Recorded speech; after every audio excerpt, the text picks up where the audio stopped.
Tune in right now, listen, find out your favorite stitch. Fashion with the Knit+Sip.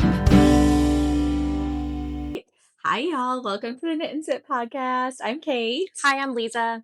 And thanks for joining us today. So, we are talking to you a little bit today since it's getting to be cooler, at least here. So, hopefully, it is where you are too, because I know a lot of us are ready for sweater weather.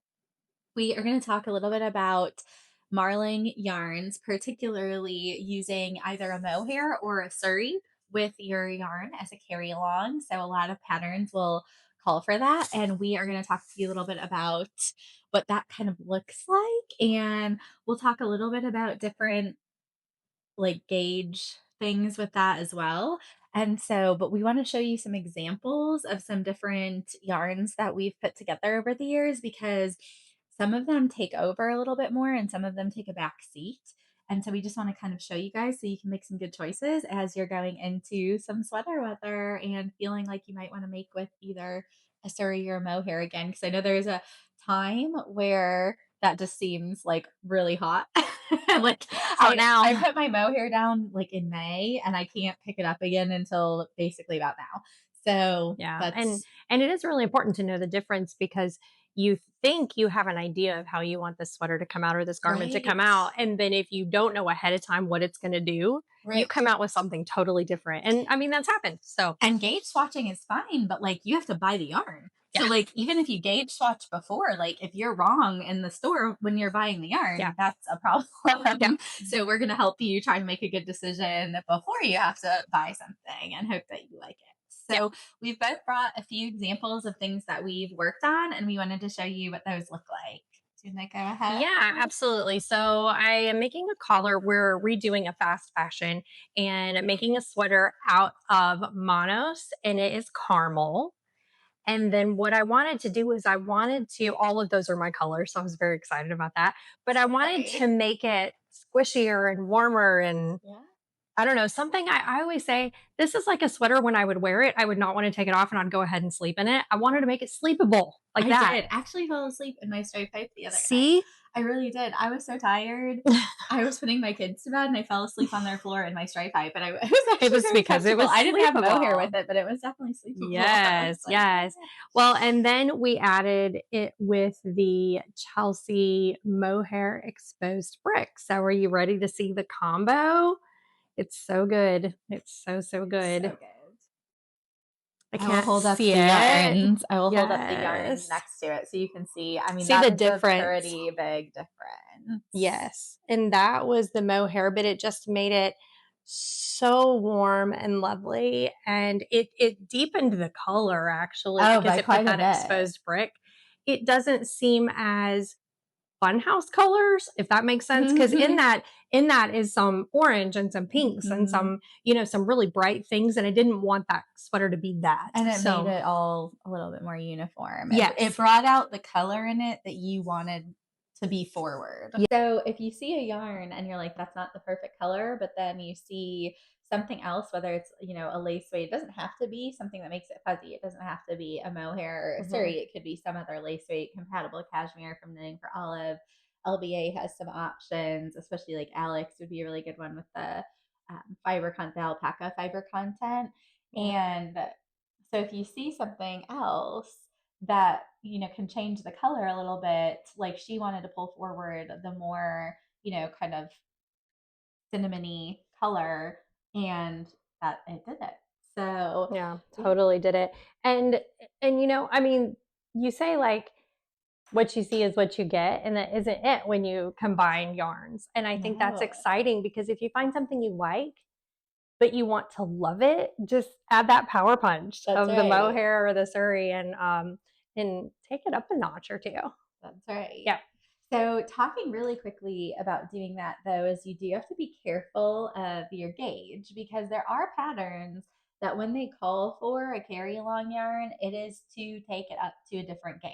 And so like usually that's laid out in Ravelry, although I don't always find people answer that question completely accurately. So you really need to dig into the pattern and see what yarns that they use. But So like some patterns I've seen recently, they're like, oh, a light fingering plus a lace still equals a light fingering. And I'm like, does it though? But I guess it might with the needles that they're using. But then you see someone who's like a DK plus a lace weight and they want it to go up to Aaron gauge. So I mean that can be dealing with like the yarns, but also dealing with the needles that they're using and the gauge that they saw for the project. So I don't want to encourage anyone to just like go out and start marling yarns together for color without also minding the gauge and the recommended yarn and things like that. But we're more talking about like when it actually calls for it. And so one thing I do want to say is this is my Kelly sweater. So I made we call it the Kelly. I don't actually know if that's how you say her hair. So pretty. CEALLAIGH. And this was actually on Ravelry. They had said to marl 3 mohairs together for it. And it was kind of, when the pattern came out, I was like, I'm not touching mohair. It's really, really hot. And I was like, I just want to do it in a straight worsted gauge. And my gauge was spot on. So I used Harrisville Designs, the Highland. And actually, the bright pink is from a Highland cone. And then the orange and the yellow are from Skeins. And my gauge was spot on with it. So as far as, changing up that yarn recommendation, it ended up being fine. But again, I'm not encouraging you to just go stick mohair with everything without first minding your gauge, reading the pattern, the recommended yarn, the recommended needles, things like that. So do know it can change your gauge. It doesn't always. I see it all over the place with patterns. I see some where they're like definitely saying the lace weight and like this and hitting this gauge. And then I see some where it's like, oh, this plus this still equals this. And so just do your research and look at the recommended yarns. She turned out gorgeous. I love her. She's really, really so pretty. Happy with her. That may be on my knit wish list. Yes, it is it's a great knit. I really feel the detailing and everything. I really love it. I'm so happy with it. So yeah, that's exciting. There's I love something this weird going on like right in the middle here, and I don't know if it was like a carrot. I don't know what I did, but there's something like strange going on in the middle there, so I've got to maybe re-block that out or something. I don't know. But that'll block right out. That'll block right out. I'll make it. But we love very, saying very that. Yep. It'll block right out. What else you got for us? I have LBA Twist Nouveau, and the colorway is Totoro and May, and also with the alpaca. Is that what it is? This is Suri alpaca. Suri alpaca with it, and it's the same colorway. It is not my color, but I fell in love. This was actually a wish list that I had for Kate. Is I wanted to, and she hasn't finished yet. Don't judge. She's a whip. But I wanted to get these colors together and make the Sophie sweater. Yeah, the Sophie sweater. It's kind of a wrap. It's almost like a ballerina wrap. Like a ballerina wrap. I have it wrapped at the bottom. I need sleeves. So she needs sleeves, but she has very beautiful color, and it just gives it that extra oomph when you put that suri with it. So I love it. I'm ready to finish her. So I love that with your story, you've got examples where you held the same color together, and then where you have chosen one color to bring out in the other one. Yes. So those are all good things to keep in mind. And we have some graphics for you guys, some fun, or just one graphic and an example where Leeza made up some beautiful swatches to show us how a mohair, I just mixed mohair and suri, a mohair acts differently than a suri. Yeah. Because the suri always wants to take the front seat. It will pop a little bit more in your garment. It'll take over. It does. The suri takes over. Like it can completely change the color of your garment. And not that a mohair doesn't, because in Lisa's example, she did pop that kind of cinnamon color forward with that. And so it does, but it does it in a little bit of a different way. Like I almost would say, and you'll see this in our examples that we'll put up here, is that a mohair will maybe give a more marled look to your work. And a suri will bring itself forward enough that it looks a little bit more maybe blended, because it does take over so much that I feel like that color comes forward. The other, like, it still is blended. You can still see the background color popping through, but it looks less like you've held two together and more like, oh, this is the main That was the color. original color. And Knitting for Olive has a bunch of great examples of this too. Although they don't have a suri alpaca, but with their mohair, they on their Instagram, so if you check them out, have a lot of different examples of showing you what their different colors I look love like. that. I know, I do too. I wish everyone did that. Fun. Me too. I wish everyone had time to do that. I wish I had time to do that with a bunch of yarns in the stores. Yeah.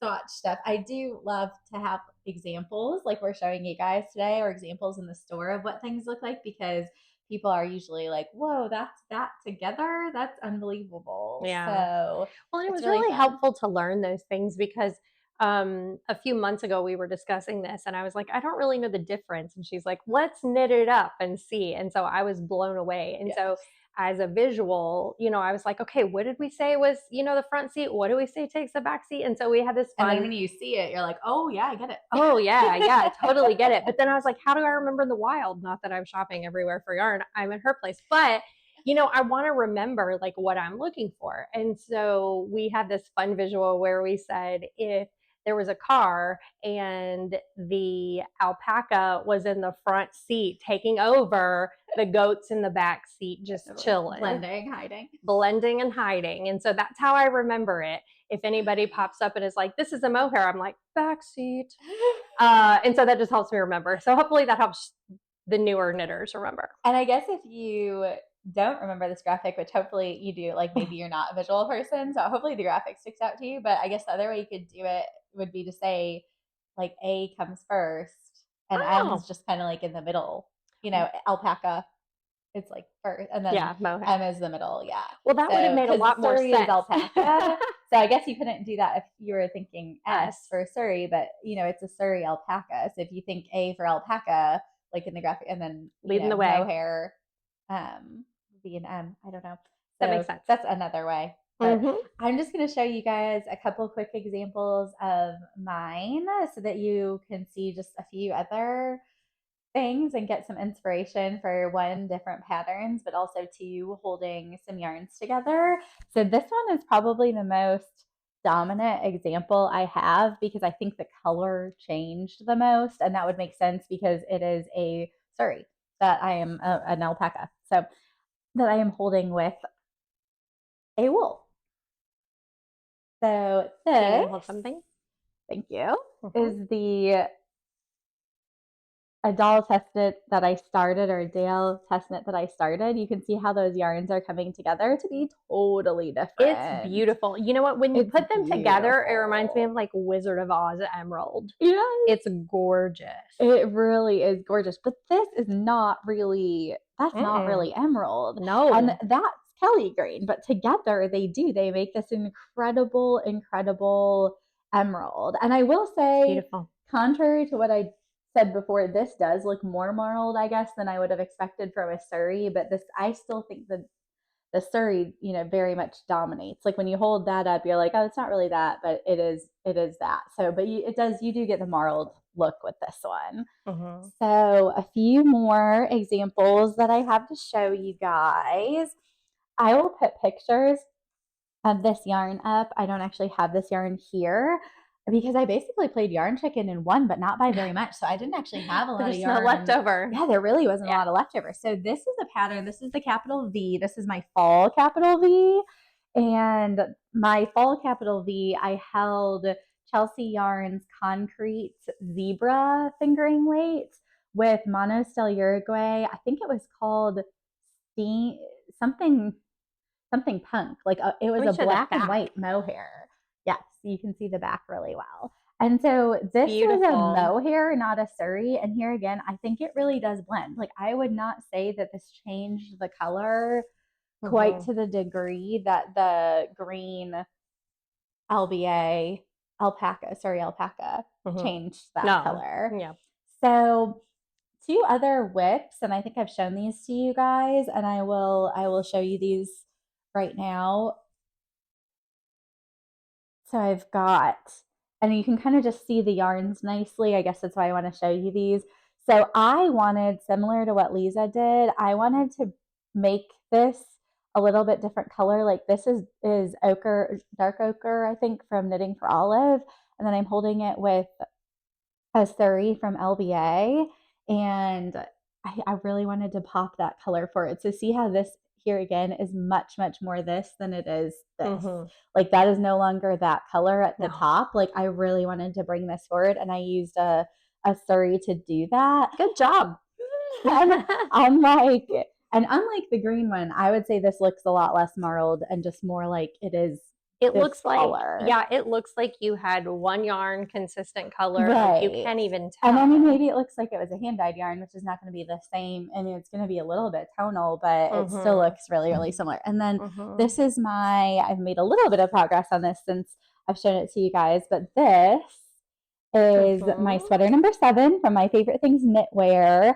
And I wanted a very, very light blue, almost kind of not looking quite blue, and you think silver. It looks like a bit silver. So you've got the white suri, and then you've got lichen here. So this is just like noir from LBA, suri alpaca, the color noir, and then this one down here, the Felix, is lichen. And it's really beautiful together, but it definitely completely changes the color. And then the last one I want to show you guys, just because I've mostly shown you, well, I guess the capital V was a mohair. So I've shown you a couple of each, but this is a project that you didn't even know I started. Surprise. I'm always surprised. You guys are hearing it first. So this is Dark Mousse, LBA Heavy Merino, and this is Chocolate Mohair from Knitting for Olive. So these are both the different colors. It is. And the reason I did that, and there was actually a reason, is because this was a brown. Brown is really not in my color palette at all. I think that's mine. Because I don't have a brown sweater, and I guess maybe there's a reason I don't, but you know what? It's going to be fine because I really wanted one. So it is going to be what it is. And I think it will look really good with jeans. Yeah. So so these two are very different colors. I did that on purpose because I wanted the warmth of this brown, but then I wanted to make it just a little bit darker. And so that is what that looks like. Nice. And so, yeah, I mean, but the interesting thing here again, you can see the more marled look, and I would say it's very much between those colors. Like I would not necessarily say one color is completely dominating this effect right here. Like you can see both. I see both. Yeah, you can see both in there. So, and that is going to be, so I have always loved Anne Sophie Belling's patterns. I don't know if you know her on Ravelry, but I have had this sweater, this colorwork sweater. So, I'm not a huge, I've said this on the podcast before, I'm not the biggest Fair Isle person. Right. And I say that because if I were to walk into a store, I wouldn't gravitate toward a Fair Isle sweater. Right. So why would I invest my time and money knitting one when it's really not, just doesn't speak to me? Yeah. And there are some really beautiful ones out there, but overall, a lot of them don't speak to me. But there's one that Anne Sophie Belling had done, and I've always loved her stuff. I've never made anything. So let us know if you guys have a favorite pattern from her. But this one is Augustin's number 4. All of hers, it says Augustin something, just like My Favorite Knitwear is sweater number whatever. So this one is Augustin's number 4. And what it is the yoke is kind of a pretty just design, almost like an archway. And then there's bows. Oh, that'll be great. I just really loved it. But every time I show it to people, I do feel like I've showed it to people at the store, and they basically are just in the nicest way possible. They're like, oh, that's cute. But no one's been like, oh my gosh, I love this and I want to do it. So I'm not a bow girl. Well, I think so maybe that's why. I think that's a specific look, but I am a bow girl. And so this one of our friends, Kristen, who comes to visit us every once in a while from California, she walked into the store yesterday and she's like, yeah, I want to make this sweater. I'm like, oh my gosh, I'm going to make this sweater with you because you are the only person I have ever met that had the same enthusiasm. Not that I have to make this. Is that what your brown is? That's what the brown is. Ah, what are your bow colors? So my bow color, you want me to go get it? Yes. I brought it. Oh, it's right here. I don't have to go far. Yeah. Don't leave us hanging. Nope. That's right. Oh my let's go gosh. browns. The So brown let's and the do pink are going to be that. I'm fantastic. so Maybe happy. I am a bow girl. No, I'm really happy with it. If you made it my size, I would really be a bow girl. I'm really, really happy with it. And what I do want to say about the sweater is that, so another thought with mohair, and this is what Kristen is doing, what we talked about yesterday. So she wanted to make hers like Christmas colors, but was a little bit hesitant with it being her first. I think she said it was like her first kind of chart, her first real color work. I think she's done striping, but not necessarily like stranded color work. And she was a little bit worried about doing like, I had all the matching mohairs, but she was like, I don't know if I want to switch mohair and yarn.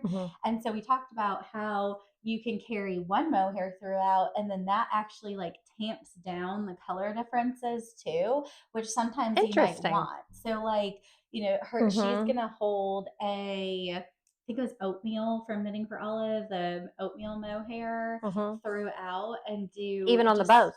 Yes, hold it throughout with all the colors. So she was doing it's the new green from Chelsea Yarns, one of the new greens, the kind of more teal green. So kind of a teal green, the cranberry for the collar, and then like a cranberry white for the bows. I think that's right. Sorry if that's not, but it's something like that. And then the oatmeal mohair throughout, and it's just going to kind of blend it and soften some of the color changes, which I've done that with things too, where I have just wanted it to not look so very different if I'm doing some color work or some striping or something. And I really like the way that looks too. So that's another option for you too, if you're doing color work, if you don't want to experiment with the multiple mohairs, or if you just want to kind of mute some of the color changes, you can keep a suri or a mohair consistent throughout. That's great. I can't wait to see it. Can you hurry? I plan to. So I think she's going to come to Knit Night Friday. That's great. And I think we're going to work on it. So I'm hoping to have the collar. We'll see. The cast on was a little interesting. It looks good. Thank you. I think it worked out, but it was like the third time. I think it took me like 3 different tries. And partly because it was so when my first one, it was so cast on on an 8, and I like a 5mm as in a US 8, and I cast on a US 5. So I was like, oh, that's not gonna work. I didn't do that. Didn't read. Nope. So read, that's good advice. But yes, so that's our color work and Marling adventures for the moment. Yeah, let us know your color work, what you've put together. We want to hear from you. Bring it into the shop. Show us on a Friday night. Yes. Or just show us the picture. Post a picture. Oh, and I was gonna also mention, and I'm gonna post this as a little short here pretty soon, that if you are, so one thing I hear in the shop a lot is people who are worried about it being too difficult to do 2 yarns together because they're a little bit worried about it. So a couple things on that. First of all, practically speaking, if you are carrying 2 yarns together and one happens to drop on like a stitch, it's not a big deal. It's not going to unravel the rest of your work because you are carrying along. So don't be worried about it. But I will post a short on our channel too, where on Sunday at our pumpkin class, my daughter was there. She's 8, guys. She's 8, and she was using 3 different yarns. And there were experienced adult knitters there who were like, I've never held 3 different yarns together. And that's she awesome. crushed it. So guys, live with the freedom of a child, live with the freedom of adventure that a child has, and just go for it. It's just yarn. Yeah. So give it a try. Like she was just, and she's my cautious one. So I'm not sitting here saying like she's a fearless kid or anything, but like she was just like, yeah, okay, I'm going to do it. And she did it, and it looks amazing. So I will post We get in our own way as adults. We do. Yeah. We do. We don't feel free to make, I don't even want to say to take a risk, because I don't think it's risky to hold 2 yarns together, but it's like we don't feel free to let ourselves try things. Be out of the ordinary. Right. Yeah. And so good idea. With the freedom of a child. Good job, kiddo. Well, thanks for tuning in, guys. Cheers. Tune in right now. Listen, find out your favorite